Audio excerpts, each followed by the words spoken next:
Hello and welcome to Coming to the Motherland.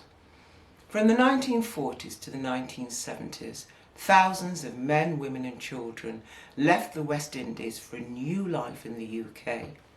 They were encouraged to make this journey by the British government, who wished to rebuild the economy of the UK after the Second World War.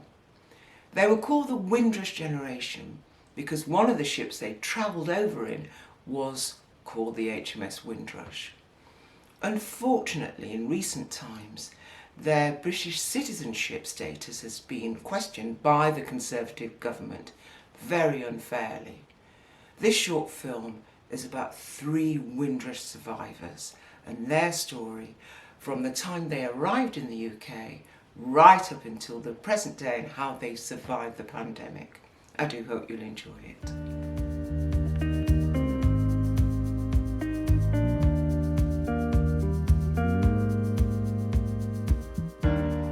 I was born in Aruba in the Netherlands Antilles, and I left from there to go to Holland. That's where I did my training, and between that time my mother had already come to the UK. Yes. So I thought, as my mom is here alone because her brother had left, gone to the States, I'll come here and join her. Right. And that is what really brought me to the UK. What year was that, please? It would be about 64. Okay. 1964, yes. And you trained as a nurse in Holland? Yes. Oh. Yeah, my name is Richard Davis. I actually arrived in Manchester in 1975, Wow. a few months after my 18th birthday. So that work it out over the Yes, my arrival in the UK was to join my mother and my father who have been in the UK. I would say they would be part of the new second generation wave as part of the Windrush Generation. Right. They arrived over early. It was obviously new challenges for me arriving in the UK in the middle of winter, because then the winter weather just started around October. So I thought it was just going to be a bit mild. Unknown to me, there is some more challenges with the weather to come a few months up to December, January. Right. Yeah, so obviously there's many challenges in the sense that my family was new to me as well. Oh. My brother and sister was over here already, most of them born over here. Right. So I came over, I was like, it was my blood relative, but in some way they all knew in the sense that I'm going to get used to them and get used to the way of life in the UK. So arriving in this country, it never took me long to find out where my community, where my people from where I was in Waller Range. And apart from my immediate family and some neighbours, I actually started to do my own homework as to about a bit more of us that look like me live in the area. So I widened my stretch to what known as Mosside. I started to see the changes from what was the old Mosside. I saw almost 3/4 of the house along Alexander Road was completely demolished. And as I further walk into Mosside, I see this emerge of this new estate, which now the Alexander Park estate, and further on was this brand new, at the time, the Mosside precinct. Yeah, so I came at a very pivotal time when Mosside and Hume and the surrounding area, which were most of the black community, just start to change. From what it was. And from what I've been told, people still talk about good, very positive memory about those old days. Those houses were solid houses, and the government wanted to start this regeneration of the area. And obviously, to this day, people will be a bit upset about that transformation. It's actually that wasn't for the benefit of the community at the time. I came to England as a young boy, age 10, as far as I can remember, back in the early 60s. Okay. And I came to be with my parents, my mum in particular, who came in the 50s. I was a baby when she left Jamaica. Yes. And I was left with my grandparents, my grandpa, my granny, and my auntie. Okay. Which for me was quite enjoyable as a youth growing up. I came to England. It took a while to actually come to England because at one point, I think it was British Overseas Airways, didn't allow children to travel by themselves. I see. So each time we tried, there was nobody to come with me. Okay. And eventually my auntie found this lady and she was flying to London. Yes. And we arranged to fly on the same flight and we paid her some good money to sit with me, you know, so she could sort of basically look after me. Right. And we did that and I flew to London. Mm-hmm. And I got the shock of my life when this lady that we paid to look after me Mm-hmm. dumped my suitcase next to me as we came out of customs and said bye-bye. Oh. And I was literally stood in the airport looking around, seeing all these strange faces, Mm-hmm. and I felt so bad I didn't know what to do. Oh. And eventually some airport worker said, "Are you alright?" Mm-hmm. And I just looked and she said, do you want some help? And I didn't know what to say. Mm-hmm. And it was like they were talking a foreign language. Yeah. Yeah. So eventually I said, yes, I need some help. And she said, oh, come with me. And I was there for about an hour before my dad came to find me, before he found me. Wow. And literally I didn't even recognize him because I was a baby, Yeah. you know, when they left. Yeah. And that note, we left the airport. Mm-hmm. I came out looking for the streets of London to be paved with gold. Yes. And I was shocked to see that they weren't. Mm-hmm. Ainsley. Ainsley. Come here now, child. I have something to tell you. Ainsley, come now. What is it, Grandma? I was winning in a game of marbles. Okay, Ainsley. Listen, I have something that I have to tell you. You must be brave. Tomorrow, you go on a long journey away from here. Tomorrow, you will get on a plane and fly to England. A plane? But why, Grandma? Because your mother and your father want you to go over there and live with them. Will you be coming too, Grandma? No, Ainsley, you'll be going on your own. Well, there's a woman from St. Catherine's. She is going to England too, so you will travel with her. I don't want to go, Grandma. I want to stay here. Ainsley, now you must be brave. God will protect you. And when you get to England, your father will be there waiting for you. Anyway, Ainsley, my head's starting to hurt now, Lord. So, go out and play again, Lord. Go on, Ainsley. Okay, Grandma. Don't cry.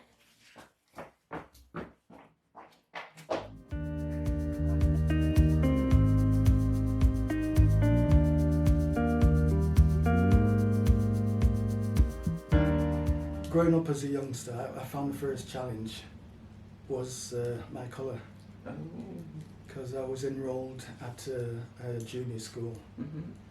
and within the first week of going to school, I was challenged by this lad who said, I'm the cock of the school, you're the newest here, you've got to fight me. And I thought, fight you? What are you talking about, cock of the school? Mm-hmm.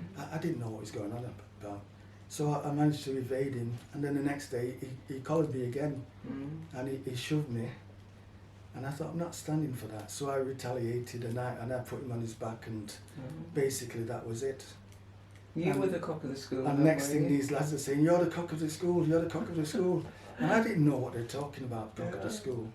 So anyway, went for a couple of weeks, and then this other lad came and challenged me, and it turned out he was the brother of the lad that I sort of beat. Yes. And he challenged me, and we ended up fighting, and I sort of beat him as well. Mm-hmm. And then the next thing I knew, the other brother, who didn't even go to that school, turned up, and he was about 16, Oh. and I was like 10 and a half. Mm-hmm. And he wanted to fight me. But then the two brothers were there as well, so I couldn't fight them both. So I did the thing, and I picked up a stone and said, knock it out of my hand if you think you're bad. And as he knocked it out of my hand, I went the other way and I ran. And I ran all the way down Great Western Street, and they were chasing me. And I ran and I ran, and I managed to get into my front door and just bang it like mad. And my mum opened the door, and as she opened the door, I was banging so hard I fell in. And she looked across and said, what's wrong? And I said, they're going to kill me. And she looked across and she said, get out, get away, if you touch this guy, I'll kill you. And they took off, they ran, and they didn't bother me again after that.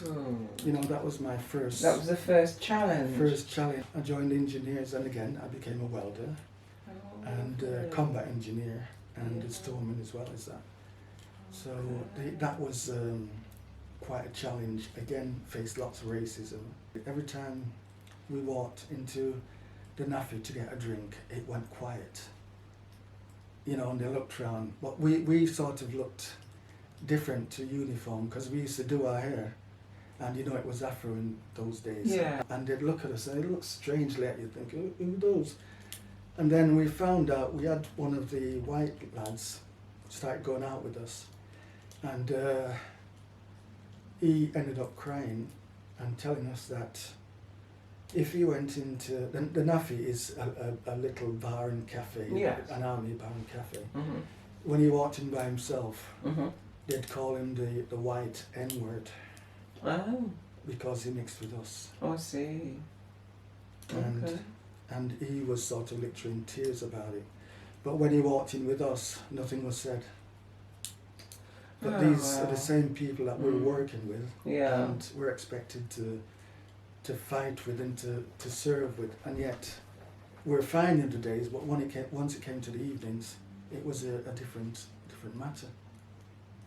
And it was not easy to go into the city and take part in the various activity where the host community, because we was never wanted, even though sometimes the racism wasn't blatant to a lot of us sometimes, but it's the action. They said, oh, sorry, a club is down the road. Because they assume because of the colour of your skin, and there's a West Indian club is up the road, the signposts are there. You hope people get that. Same thing with churches as well. You may go to a local church in your area, it might be a Methodist or Anglican. Someone say to you, oh, by the way, the black church is up the road. And we get used to all that. So the same thing happened when we go in city centre. So it's okay. We don't really need them. We got ourselves, and we form our own social activity. Oh. Sorry to bother you, Mr. Goodwin. I was wondering, can I have a word with you? Well, I'm a bit busy, but is it urgent? It's important, maybe not urgent. Well, okay, I'm all ears. Far away. Well, as you know, I'm quite keen to be a housing officer. We have covered this before.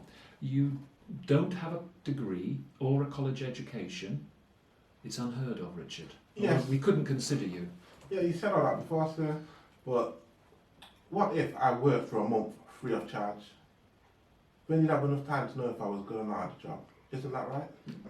Well, you're quite right. A month would give us a clear indication of your aptitude for doing the job. But how would you live? A month with no pay, it's unheard of. You leave that side of things to me. I could start Monday. You're only saying yesterday that it's a bit chaotic in Longside without a housing officer. Well, it's never been done before, assessing candidates on a no-fee basis. Still, you're very keen to do the job. I am, sir. Just give me a chance. 4 weeks unpaid service. You've got nothing to lose, and I've got everything to gain. And if I'm good, can I keep the position? Well, you haven't started the position yet, but I always admire enthusiasm, and I will give you this chance. But promise me that if it doesn't work out, you will let it drop. This time next month, you'll be congratulating me. I promise you. Don't worry. I'll make it work. Okay. I could hold my ground. I was very fair. I didn't let anything go over my head, you know, with anybody, not only with nurses, but with the medical staff as well. I was a professional in my own rights. I was trained in Holland, you know. There was one registrar, senior registrar, he never seemed to want to do the rounds with me. Oh. Always seemed to want to do the rounds with the junior sister or the staff nurse who was white, you know. Mhm. But he would never do any rounds with a student nurse. Mhm. And this day, neither of them was on, and he came for the round, and I sent a student nurse with him. Of course, he was livid. I walked off. I didn't care. Mm. He walked off, and he said it to. He complained to the consultant, and the consultant came and said he wanted to see that new sister on the ward and the matron couldn't. And when I went down there, he was in the matron's office. There was a senior registrar, and I was called in. And I said, what happened? I said, he didn't want to do the rounds with me, and I don't see why I should get up and do it with him. Good. And they were appalled. Yeah, so you Yes. always spoke up for yourself. Oh, definitely. And, yes, and that's the way that people And I realise. think the matron was a fair person. Okay, Yes, she was fair. good. Thank you. Hello, matron. I was told you wanted to see me. Just give me a moment. I'm just finishing some allocations. Okay, I can wait.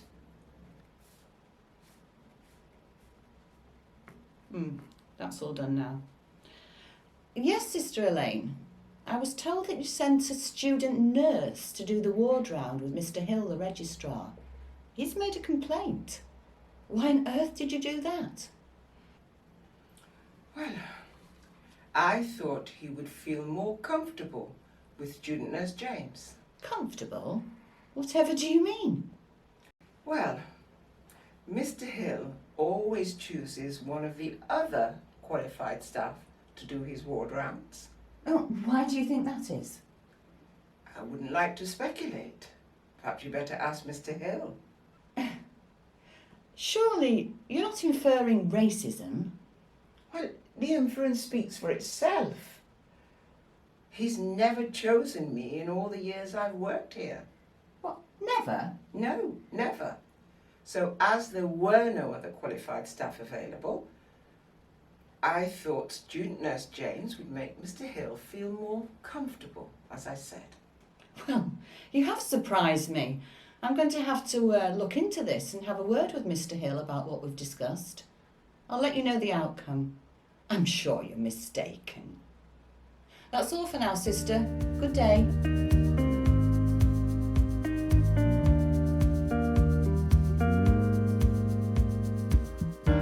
Well, to tell you the truth, when it started, I was petrified. I was so scared. I saw death around the corner everywhere, you know. And I did everything they say I should do. I even wore gloves, you know, I didn't walk without gloves. And then they said you can walk in the garden.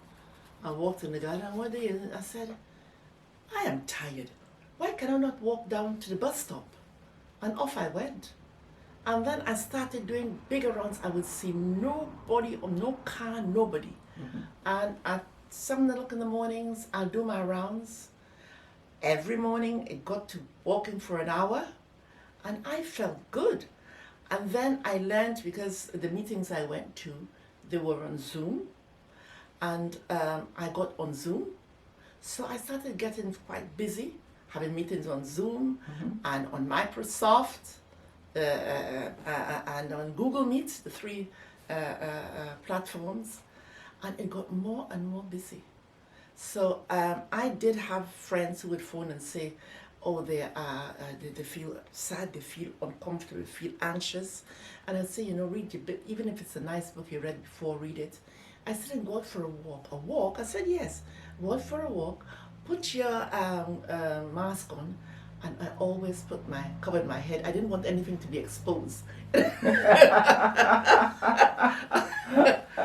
Yeah, and I said, come back and you'll enjoy it. You know, you need that fresh air. And that's how I dealt with it. And you know, thank God it went all well. Yes. And now I expect that you've been double vaccinated, like most of us. As soon as they called me, I went. And I went for my second one as well. Good. And I am always advising people to go for your vaccination. And what I tell them about polio, I said, I have seen polio. I worked in West Africa. And there was one part of the country where I worked in Nigeria. They did not believe in polio vaccination. And I saw the difference, you know. And I also saw the difference when they started having the vaccination. you know, how all the kind of people having lame legs, it went away. So that's my example, and that's why I tell people, say I've seen it. Yeah. You know, yes. To be honest, I'm not a sort of a well person at the moment. Oh. I've got prostate cancer. Oh dear, I'm sorry. Yeah. So the pandemic really helped me. Okay, good.